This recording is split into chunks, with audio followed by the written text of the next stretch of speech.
Dysfunctional vet. This is a repair of a large air tank. I'm not sure what brand it was. Campbell Hosfeld is what the label that's left says. Right up here, I've just finished threading this with a tap, and I'm going to put a 3/8 inch bolt to seal that off. This originally had an airline coming out or an airline going in. Don't know which. When I bought the tank at an auction, I paid $10 for it.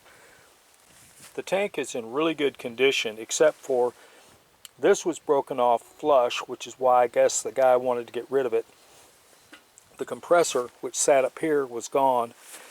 The air out was probably over here. I'm going to put a 3/8 inch bolt in there.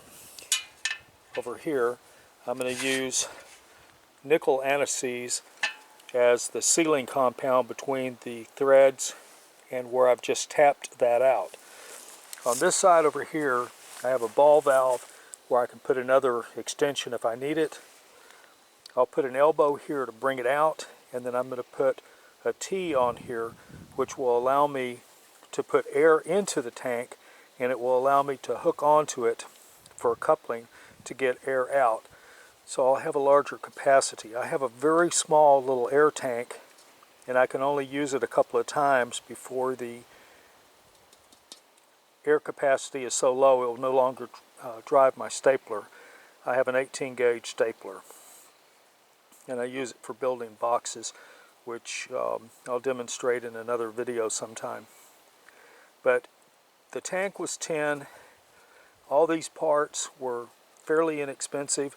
I now have myself a large capacity storage tank for when I'm doing projects. I have a clean out right here. The dump valve in the bottom does work. It did have water in it when I got it, but again, it was sitting open here and it was sitting open over there, and all I did was thread in my T section here, and then the shutoff, thread this other side over here. I'm about to put the 3/8 inch bolt into it, and I'm cooking with butter. I'm doing good. So anyway, if you're looking for a way to get a larger capacity tank and you already have a compressor, don't go buy a bigger compressor and spend a couple $100.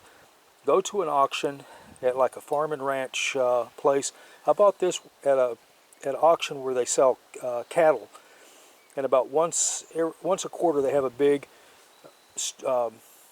consignment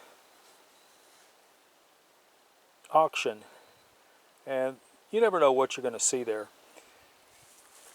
With that said, Dysfunctional Vet out.